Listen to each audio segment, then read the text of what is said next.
Hello दोस्तों, नमस्कार, जय हिंद, वंदे मातरम। कैसे हैं आप सभी? उम्मीद करता हूं कि आप सब बहुत अच्छे होंगे और एक बार फिर स्वागत करता हूं आपके अपने YouTube channel office no problem में। दोस्तों, जिनका भी एग्ज़ाम 22 मार्च 2026 को है सीपीसीटी का, उन सब के लिए ये बहुत ही मोस्ट इम्पोर्टेंट वीडियो है। एक स्पेशल वीडियो कह सकते हैं, जिनका एग्ज़ाम 22 मार्च है। और जैसा कि आप लोगों ने थंबनेल में देखा है, 22 मार्च के लिए ये वीडियो काफ़ी इम्पोर्टेंट होने वाला है। तो जिनका भी एग्ज़ाम अभी नहीं हुआ है, 22 तारीख को होने वाला है, वो सब इस वीडियो को एग्ज़ाम में जाने से पहले ज़रूर देखें। और अगर आप चैनल में पहली बार आए हैं तो चैनल को सब्सक्राइब करके बेल आइकन प्रेस कर लीजिएगा। तो जैसा कि आप स्क्रीन में पहला क्वेश्चन देख रहे हैं, मशीन लैंग्वेज में निर्देश देने के लिए केवल किस प्रकार के संकेतों का उपयोग किया जाता है? अब यहाँ पे 4 ऑप्शन दिए गए हैं, तो ऐसा कौन सा ऑप्शन है जो कि करेक्ट होगा इस क्वेश्चन के हिसाब से? तो यहाँ पे दोस्तों इसका करेक्ट आंसर हो जाएगा option number b, binary digits.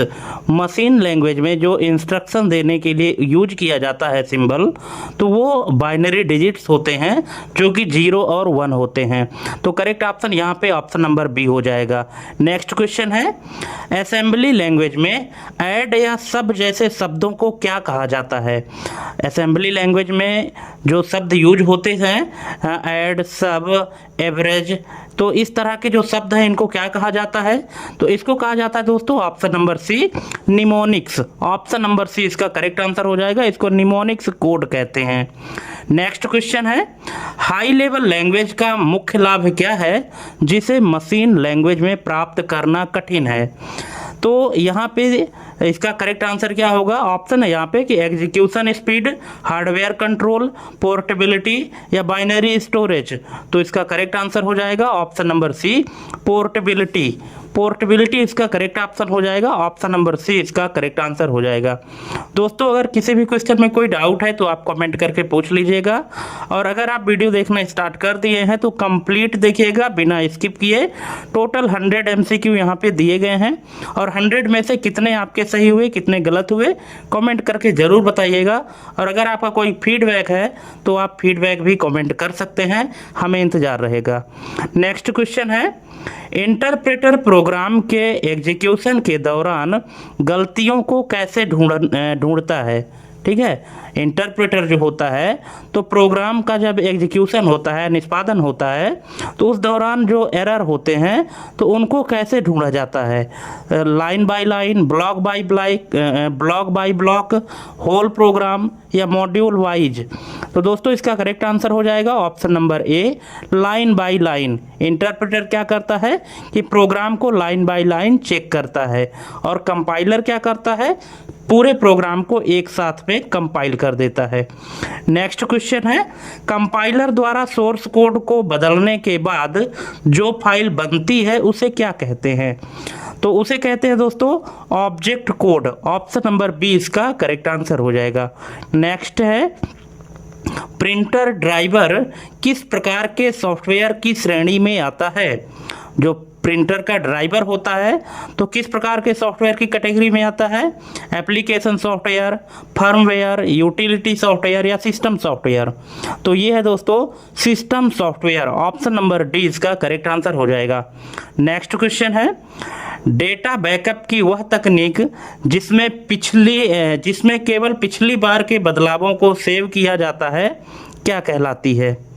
एक बार क्वेश्चन को आप और अच्छे से समझ लीजिए कि डेटा बैकअप की वह तकनीक जिसमें केवल पिछली बार के बदलावों को सेव किया जाता है क्या कहलाती है?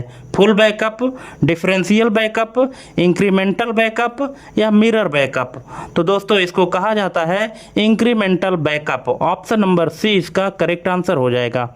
नेक्स्ट क्वेश्चन है, क्लाउड स्टोरेज में लेटेंसी का क्या अर्थ है? तो दोस्तों लेटेंसी का अर्थ होता है data delay. Option number D इसका करेक्ट आंसर हो जाएगा। नेक्स्ट क्वेश्चन है, सोर्स कोड को देखने और उसमें सुधार करने की अनुमति किस प्रकार के सॉफ्टवेयर में होती है? Closed source, open source, shareware, freeware. तो इसका करेक्ट आंसर हो जाएगा ओपन सोर्स। जो ओपन सोर्स सॉफ्टवेयर होते हैं तो उनको देखने के लिए, उनमें सुधार करने के लिए और टोटल अपने हिसाब से कस्टमाइज करने की सुविधा मिलती है ओपन सोर्स सॉफ्टवेयर में।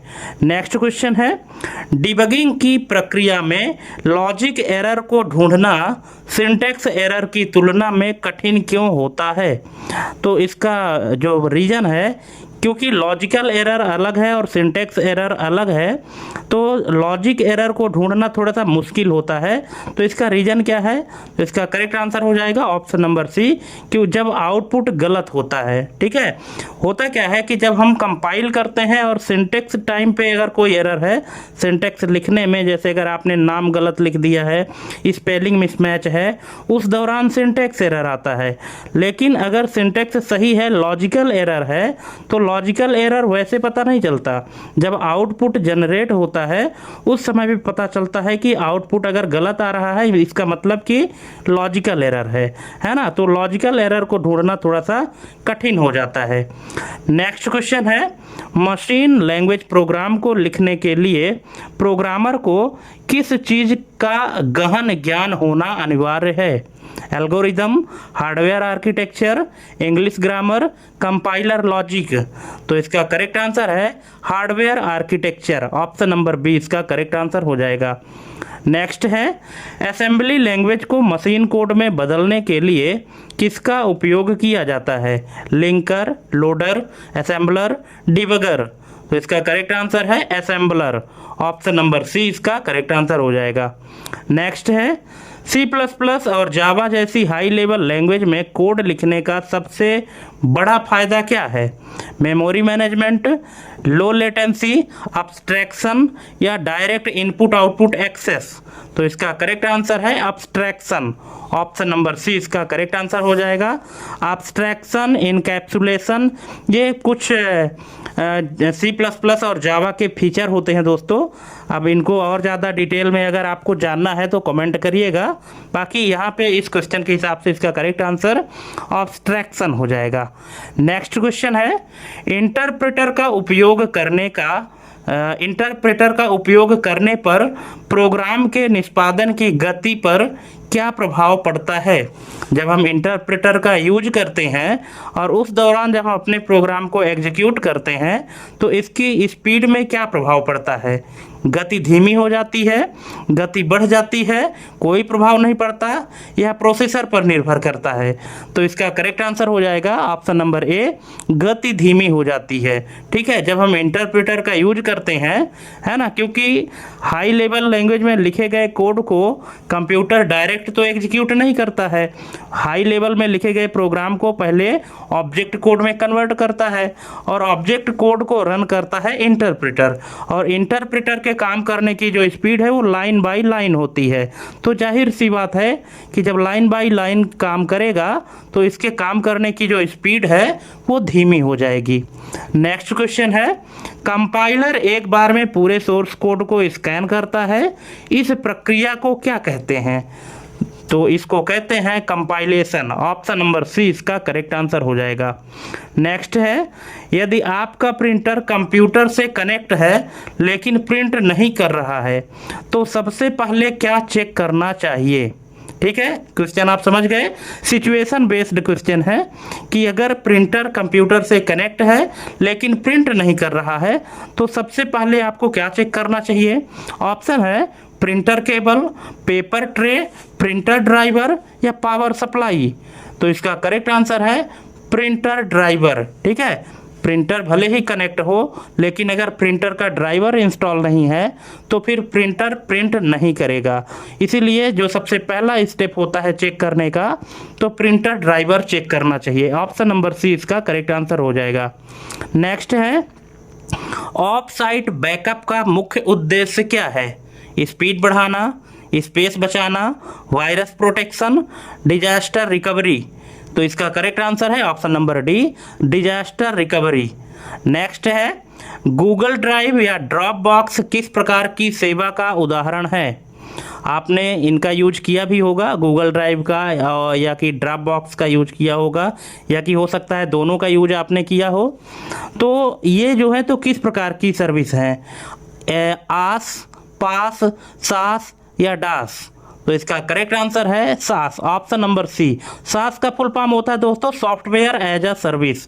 ये क्लाउड स्टोरेज के सर्विसेज होते हैं, ठीक है, जिनका फुल फॉर्म होता है इंफ्रास्ट्रक्चर एज अ सर्विस, ठीक है, सॉफ्टवेयर एज अ सर्विस। और ये पास का फुल फॉर्म क्या होता है, इसका आपको कमेंट करना है। नेक्स्ट है, सोर्स कोड हमेशा किस भाषा या रूप में लिखा जाता है? Machine readable, human readable, binary form या हेक्साडेसिमल? तो दोस्तों सोर्स कोड हमेशा लिखा जाता है human readable, option number B, जिसे मानव द्वारा पढ़ा जा सके। सोर्स कोड हमेशा उस लैंग्वेज में लिखी जाती है, जैसे हाई लेवल लैंग्वेज इसको सी प्लस प्लस, जावा, है ना, इस तरह की लैंग्वेज में लिखा जाता है। नेक्स्ट है, डिबगिंग के दौरान ब्रेक पॉइंट्स का उपयोग क्यों किया जाता है? तो इसका यूज किया जाता है प्रोग्राम को रोकने के लिए, ऑप्शन नंबर ए इसका करेक्ट आंसर हो जाएगा। दोस्तों नाम से ही पता है ब्रेक पॉइंट यानी रोक लगाना, ठीक है, प्रोग्राम रोकने के लिए यूज किया जाता है, ऑप्शन नंबर ए इसका करेक्ट आंसर हो जाएगा। नेक्स्ट है, मशीन लैंग्वेज को कंप्यूटर की कौन सी पीढ़ी की भाषा माना जाता है? जो मशीन लैंग्वेज है तो कंप्यूटर की कौन सी जनरेशन की लैंग्वेज माना जाता है? फर्स्ट, सेकंड, थर्ड या फोर्थ? तो ये है फर्स्ट जनरेशन, ऑप्शन नंबर ए इसका करेक्ट आंसर हो जाएगा। नेक्स्ट है, असेंबली लैंग्वेज में ऑपरेंड का क्या अर्थ है? इंस्ट्रक्शन देना, डेटा का पता देना, एरर ढूंढना या मेमोरी को रीसेट करना? तो दोस्तों ऑपरेंड का अर्थ है ऑप्शन नंबर बी, डेटा का पता देना, ठीक है, ऑप्शन नंबर बी इसका करेक्ट आंसर हो जाएगा। नेक्स्ट है, हाई लेवल लैंग्वेज में लिखे गए प्रोग्राम को क्या कहा जाता है? Object program, source program, binary program, assembly program? तो इसको कहते हैं source program, option number B इसका करेक्ट आंसर हो जाएगा। नेक्स्ट है, पाइथन एक ऐसी भाषा है जो मुख्य रूप से किसका उपयोग करती है? तो ये करती है इंटरप्रेटर का, ऑप्शन नंबर सी इसका करेक्ट आंसर हो जाएगा। नेक्स्ट है, कंपाइलर का वह हिस्सा जो सोर्स कोड के अर्थ की जांच करता है क्या कहलाता है? Lexical analyser, semantic analyser, syntax analyser या कोड जनरेटर? तो इसको कहते हैं semantic analyser, option number B इसका करेक्ट आंसर हो जाएगा। नेक्स्ट है, प्रिंटर ड्राइवर कंप्यूटर के ऑपरेटिंग सिस्टम को क्या निर्देश देता है? जो प्रिंटर का ड्राइवर है तो कंप्यूटर के ऑपरेटिंग सिस्टम को क्या निर्देश देता है? तो इसका करेक्ट आंसर है हार्डवेयर कैसे काम करे ये निर्देश देता है printer driver, option number A. Next, cloud storage में डेटा एन्क्रिप्शन का प्राथमिक कार्य क्या है? तो इसका प्राथमिक कार्य है data security, option number B इसका करेक्ट आंसर हो जाएगा। नेक्स्ट है, डिफरेंशियल बैकअप में कौन सा डेटा कॉपी किया जाता है? तो ये किया जाता है दोस्तों लास्ट फुल बैकअप के बाद का बदलाव, ऑप्शन नंबर सी इसका करेक्ट आंसर हो जाएगा। नेक्स्ट है, सोर्स कोड को बिना बदले दूसरे प्लेटफॉर्म पर चलाने की क्षमता क्या कहलाती है? स्केलेबिलिटी, पोर्टेबिलिटी, फ्लेक्सिबिलिटी या रिलायबिलिटी? तो इसको कहते हैं पोर्टेबिलिटी, ऑप्शन नंबर बी इसका करेक्ट आंसर हो जाएगा। नेक्स्ट है, प्रोग्राम में किसी वेरिएबल का गलत नाम उपयोग करना किस प्रकार की त्रुटि है? प्रोग्राम में किसी वेरिएबल का गलत नाम उपयोग करना किस प्रकार की त्रुटि है? Logical error, syntax error, run time error या सिमांटिक एरर? तो ये है syntax error, option number B इसका करेक्ट आंसर हो जाएगा। नेक्स्ट है, मशीन लैंग्वेज में लिखा गया प्रोग्राम अन्य भाषाओं की तुलना में क्यों श्रेष्ठ है? तो इसका रीजन है ट्रांसलेशन नहीं चाहिए, ऑप्शन नंबर डी इसका करेक्ट आंसर हो जाएगा। नेक्स्ट है, असेंबली लैंग्वेज के कोड को मशीन कोड में बदलने वाला असेंबलर क्या है? तो ये है system software, option number B इसका करेक्ट आंसर हो जाएगा। नेक्स्ट है, फोर्थ जनरेशन लैंग्वेज, जिसको शॉर्ट में 4GL भी कहते हैं, तो फोर्थ जनरेशन लैंग्वेज का मुख्य केंद्र क्या होता है? How to do, what to do, memory use या CPU स्पीड? तो इसका मुख्य केंद्र है, ये है what to do. Option number B इसका करेक्ट आंसर हो जाएगा। नेक्स्ट है, इंटरप्रेटर और कंपाइलर में मुख्य अंतर किस आधार पर किया जाता है? Input size, output quality, time of execution, coding style? तो ये किया जाता है time of execution. Option number C इसका करेक्ट आंसर हो जाएगा। नेक्स्ट है, कंपाइलर द्वारा उत्पन्न की गई ऑब्जेक्ट फाइल का एक्सटेंशन आमतौर पर क्या होता है? तो ये होता है दोस्तों .obj। Option number B. Next है, यदि किसी प्रिंटर के लिए सही ड्राइवर इंस्टॉल ना हो तो क्या समस्या आ सकती है? तो ये आ सकती है दोस्तों कि गार्बल्ड टेक्स्ट प्रिंट होगा। ऑप्शन नंबर बी इसका करेक्ट आंसर हो जाएगा। नेक्स्ट है, क्लाउड स्टोरेज प्रदाता यानी क्लाउड स्टोरेज जो प्रोवाइडर होता है, डेटा को सुरक्षित रखने के लिए क्या करते हैं? Single server, formatting, local storage, redundancy? तो इसका करेक्ट आंसर है redundancy. Option number D. Next है, मिरर बैकअप का सबसे बड़ा नुकसान क्या है? तो ये है more storage space. Option number C, मतलब स्टोरेज स्पेस जो है तो ज़्यादा चाहिए होता है मिरर बैकअप में, ये इसका सबसे बड़ा नुकसान है। नेक्स्ट है, सोर्स कोड का संकलन यानी कंपाइलेशन। सोर्स कोड का कंपाइलेशन करने के बाद प्राप्त होने वाला कोड क्या कहलाता है? Pseudo code, machine code, script code, symbolic code? तो इसको कहते हैं machine code. Option number B इसका करेक्ट आंसर हो जाएगा। नेक्स्ट है, डिबगिंग के लिए उपयोग किए जाने वाले सॉफ्टवेयर को क्या कहते हैं? Debugger, optimiser, scanner, parser? तो इसको कहते हैं डिबगर। ऑप्शन नंबर ए इसका करेक्ट आंसर हो जाएगा। नेक्स्ट है, मशीन लैंग्वेज निर्देशों का फॉर्मेट आमतौर पर क्या होता है? तो ये होता है opcode plus operand. Option number B इसका करेक्ट आंसर हो जाएगा। नेक्स्ट है, असेंबली लैंग्वेज का उपयोग आज भी कहाँ सबसे अधिक किया जाता है? Web design, accounting, data science, embedded system? तो ये होता है एम्बेडेड सिस्टम में। ऑप्शन नंबर डी इसका करेक्ट आंसर हो जाएगा। नेक्स्ट है, हाई लेवल लैंग्वेज को हाई लेवल क्यों कहा जाता है? तो इसका रीजन है यह मानव भाषा के करीब है। Option number C. नेक्स्ट, निम्नलिखित में से कौन सी भाषा केवल इंटरप्रेटर का उपयोग करती है? C++, HTML या बेसिक? तो ये है basic. Option number D. Next है, कंपाइलर का लिंकर चरण क्या कार्य करता है? तो ये करता है ऑब्जेक्ट फाइल्स को जोड़ना। Option number B. नेक्स्ट है, प्रिंटर ड्राइवर को अपडेट करने का मुख्य कारण क्या हो सकता है? तो ये हो सकता है OS के साथ compatibility. Option number B. Next है, क्लाउड स्टोरेज में सिंक्रोनाइजेशन का क्या अर्थ है? तो इसका अर्थ है सभी डिवाइसेस पर समान data. Option number A. Next है, कोल्ड बैकअप क्या होता है? तो इसका अर्थ है option number B, offline database backup. Option number B इसका करेक्ट आंसर हो जाएगा। नेक्स्ट है, सोर्स कोड किस प्रकार के प्रोग्रामर के लिए महत्वपूर्ण है? तो ये महत्वपूर्ण है सिस्टम डेवलपर के लिए। ऑप्शन नंबर डी इसका करेक्ट आंसर हो जाएगा। नेक्स्ट, डिबगिंग के दौरान स्टेप बाय स्टेप एग्जीक्यूशन को क्या कहा जाता है? Jumping, tracking, scanning, parsing?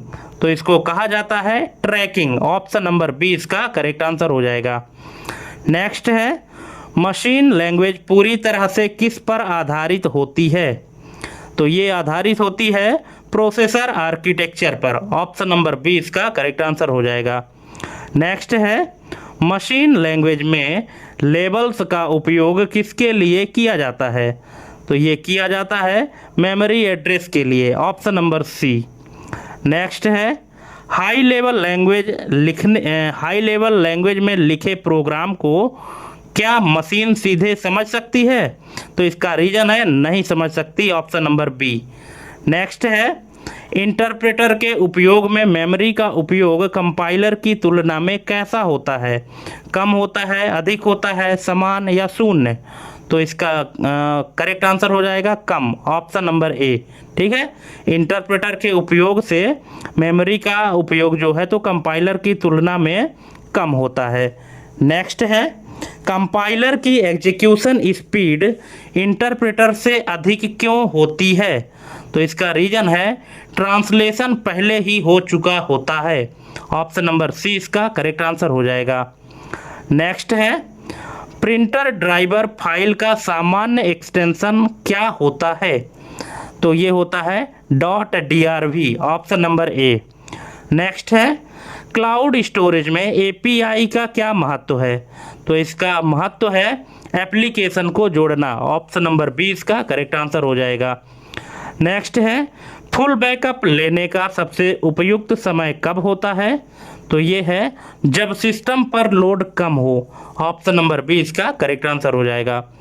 Next है, सोर्स कोड को ऑबफ्यूजकेशन करने का उद्देश्य क्या है? तो इसका उद्देश्य है कोड को समझना मुश्किल बनाना, ऑप्शन नंबर डी इसका करेक्ट आंसर हो जाएगा। नेक्स्ट है, रन टाइम एरर कब उत्पन्न होती है? कोडिंग के समय, कंपाइलेशन के समय, प्रोग्राम चलने के दौरान या कंप्यूटर चालू करते समय? तो ये उत्पन्न होती है प्रोग्राम चलने के दौरान। ठीक है, जिसको लॉजिकल एरर भी कहते हैं। लॉजिकल एरर दोस्तों हमेशा रन टाइम एरर जो आता है उसको लॉजिकल एरर कहते हैं, और कंपाइलेशन के समय जो एरर आता है उसको सिंटैक्स एरर कहते हैं।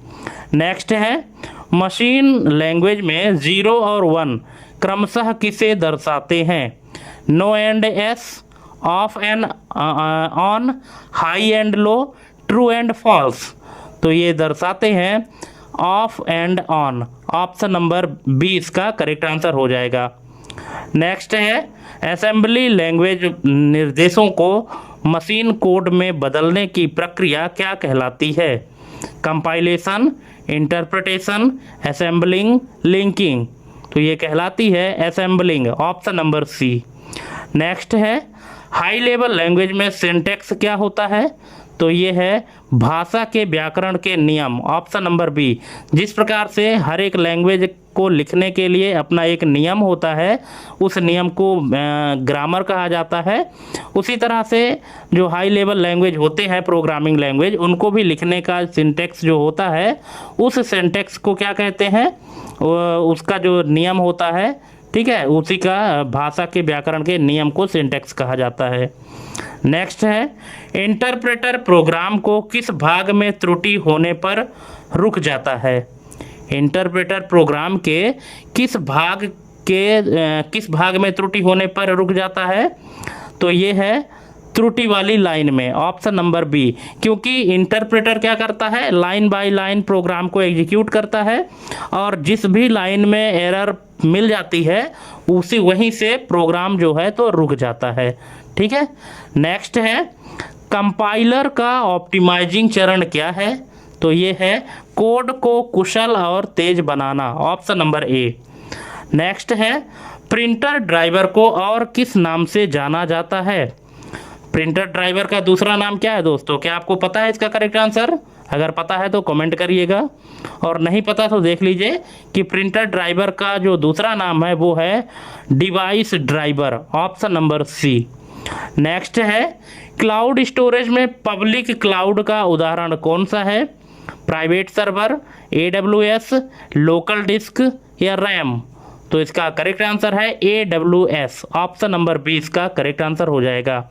AWS का फुल फॉर्म है दोस्तों अमेजॉन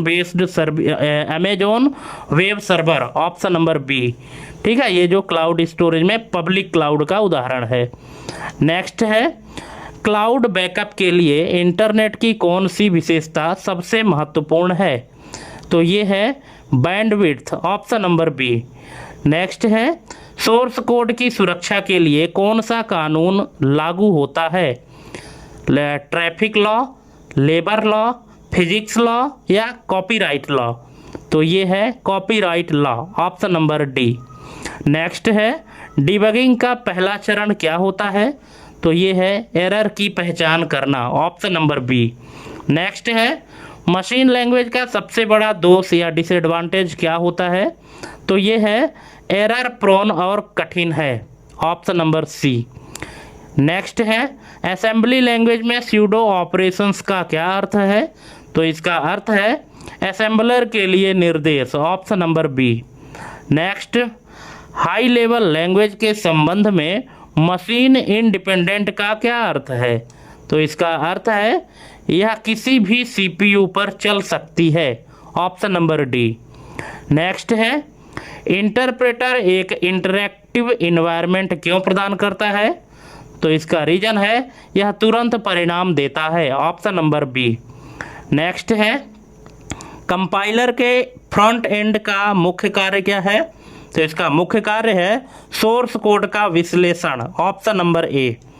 नेक्स्ट जब आप कंप्यूटर से प्रिंट कमांड देते हैं तो डेटा को प्रिंटर की भाषा में कौन बदलता है? तो ये बदलता है printer driver, option number B. Next है क्लाउड स्टोरेज में हाइब्रिड क्लाउड क्या होता है? तो ये है पब्लिक और प्राइवेट का मिश्रण, ऑप्शन नंबर सी। जो पब्लिक स्टोरेज होता है और प्राइवेट स्टोरेज होता है, तो इन दोनों का जो कॉम्बिनेशन होता है इसको हाइब्रिड क्लाउड कहा जाता है। नेक्स्ट है क्लाउड स्टोरेज का मुख्य लाभ क्या है? तो इसका मुख्य लाभ है remote access, option number B. Next source code को बिना अनुमति के कॉपी करना क्या कहलाता है? तो ये कहलाता है software piracy, option number A. Next है लॉजिकल एरर के कारण क्या होता है? तो ये होता है गलत परिणाम, ऑप्शन नंबर बी, क्योंकि जब तक आउटपुट नहीं आएगा तब तक लॉजिकल एरर का पता नहीं चलता है। नेक्स्ट है मशीन लैंग्वेज कोड को नेटिव कोड क्यों कहा जाता है? तो इसका रीजन है यह हार्डवेयर की मूल भाषा है, option number D. Next assembly language में निमोनिक किसका संक्षिप्त रूप होता है? तो ये होता है machine instructions, option number D इसका करेक्ट आंसर हो जाएगा। नेक्स्ट है सी और सी प्लस प्लस जैसी भाषाओं को अक्सर क्या कहा जाता है? तो इनको कहा जाता है middle level, option number B. Next है इंटरप्रेटर निम्नलिखित में से किसका अनुवाद नहीं करता है? तो ये नहीं करता है इंटायर फाइल का, ऑप्शन नंबर ए इसका करेक्ट आंसर हो जाएगा।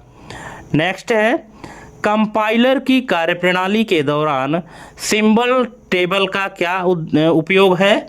तो ये उपयोग है आइडेंटिफायर्स का रिकॉर्ड रखना, ऑप्शन नंबर बी। नेक्स्ट है पीसीएल और पोस्ट स्क्रिप्ट क्या है?